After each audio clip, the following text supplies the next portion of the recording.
Welcome to Hot Roster today. I'm Gary and Thorne. That is Cam Stewart, the Raging Redhead. Cam, how's it going, man? How's it going? Gary and Blazer time, You know buddy? what? Decided to get a little fancy, you know? I only got one in the rotation. I got to get some more. Yeah, me too. Got to hit Moors. I didn't want to let anyone in through the looking glass here, but yeah, I guess tomorrow and Friday and Thursday, when we're wearing the same jackets again and again and again, it's going to be a little Different apparent. shirts. So let's not treat anyone like idiots here. We only have one jacket apiece. But, Cam, we have four big stories to get to off the top of the show. And first, breaking news Wednesday morning, Eric Decker is now officially on the IR with a torn rotator cuff. This has basically been in the making for about a week and a half now. We knew Decker was hurt. He did not play in the Jets' last game against the Steelers. But this now becomes official, and people who own him in season-long fantasy leagues can finally just let go and get rid of this guy. So what does this mean for the Jets' offense as a whole, though, Cam? Well, Quincy Enunwa, I guess he's a guy, he's getting a lot of targets anyway, Gary, and he's doing his thing. But who out of the X Factor, out of these other guys, is going to step up? Jalen Marshall, who was a little bit banged up, and Anderson.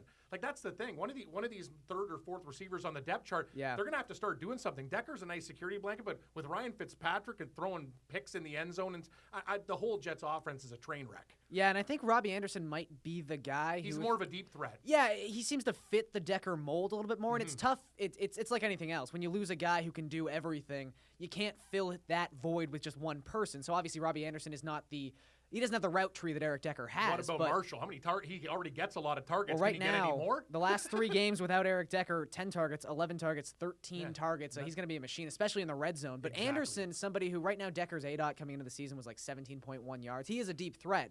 Anderson's has been 17, only 10 targets so far this year. But this is a guy who at the combine a season and a half ago ran a 4.34. So he's got wheels. Big time. He can get down the field. I mean, we were talking yesterday about a guy like Sammy Coates and things like that. Oh, Anderson's a burner. I mean, Anderson in Hot Roster again, that's not PPR. I mean, this is not a guy who's going to rack up 7, 8, 9 catches in a game, but he could get an 80-yard catch. Two for 96 and a touchdown. Exactly. Like that's when you start getting in this territory with Robbie Anderson. So I would say in standard leagues specifically, he might be a guy you might want to go out and grab, maybe a 14-man, a 12-man league. You sold on Marshall, the other Marshall?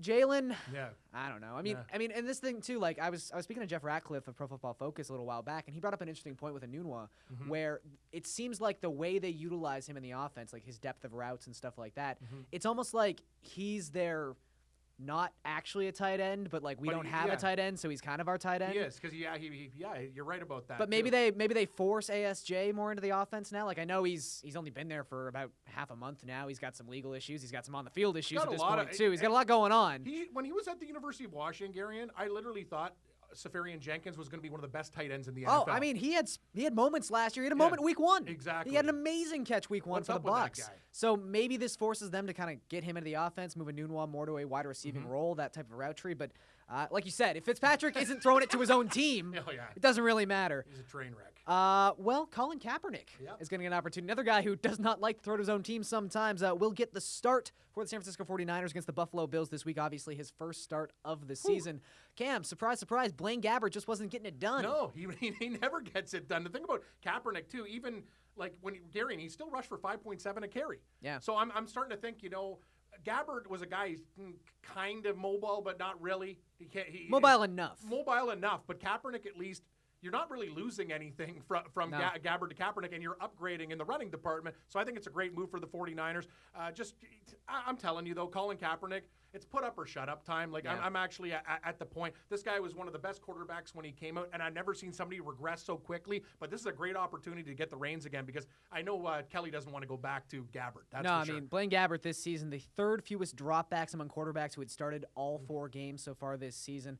Fewest amount of pass attempts, which is sort of weird in Chip Kelly offense. I think people, when Kelly was with the Eagles, people were expecting like this up-tempo, high-paced, like passing offense. I mean, but he likes to run the ball, but still the amount of plays they should be running. Interesting to see that he had the lowest amount of attempts. And also the only quarterback with less than a 60% completion percentage on aimed throws. That's not even counting throwaways and stuff like that. So Gabbert obviously was not the answer there. But as you mentioned, and we kind of mentioned yesterday too, to somewhat comical effect, because it's funny to see Blaine Gabbert running around the field like his head cut off. But they were running with the quarterback a lot so far this season, and I know that. But with Blaine Gabbert. But 30 rushes was the most attempts of any quarterback in the league. And as we mentioned, he wasn't dropping back that much. So Is that if Colin Kaepernick is now getting those rush opportunities, and he can bust one. He can bust one. Exactly. Like, he's got the upside there. So, I mean, 129 yards rushing, 2 touchdowns already for Gabbert on the ground. You got to think Kaepernick can do better than that. I think he'll do way better than that. As I talked about, 5.7 a carry, and his completion rate was 59%.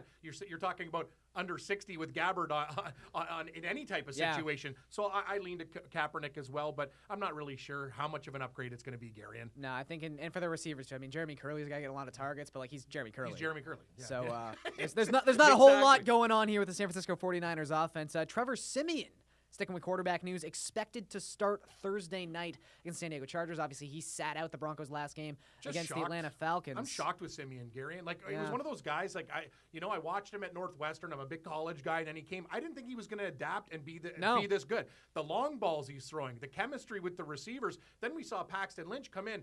The Atlanta Falcons, they had a great game plan. I'll tell you one thing. And Lynch fumbles the ball. That's the one thing. He's elusive. And he's not ready. He's just not ready. He is not ready. All. And they're lucky that they recover those fumbles. But they look like a different team with Siemian. He's more of a veteran presence there, and he throws a nice long ball. Yeah, and they have good weapons still in Denver too. I mean, obviously the receiving core there with Emmanuel Sanders and Demaryius Thomas. I mean, C.J. Anderson hasn't been as good lately, but Devonta Booker looked pretty good in that game too. So, yeah, right now he's taking all the first-team snaps in practice. Seems like their game plan, even last week, was we're going to give this guy 10, 11 days off, and he will make this start against San Diego.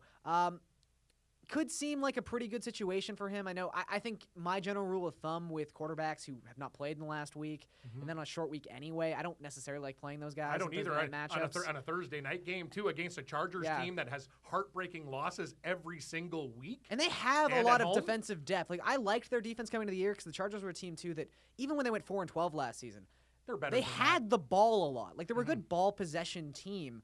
But like Jason Verrett going down was a huge loss for them. And I think it could look like an interesting situation, but I'm going to steer clear of it for now. But good for the Broncos because they're a lot better with Trevor Siemian under center, obviously.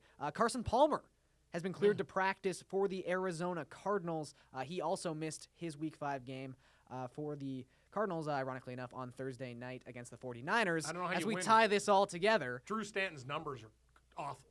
No. Absolutely. But Carson Palmer has also not played well so far this season. Carson Palmer's thrown 5 picks to 6 touchdowns this year. It's a problem, Gary. Is this the week he turns it around? I see a major regression with Carson Palmer, actually. He looks to me a lot slower. He's making bad decisions. He's not focusing in. Like, I remember before when he got in that flow, I could just automatically see him. He'll go to Fitzgerald. He'll go. The thing is now, he looks slower because he's been hit so much.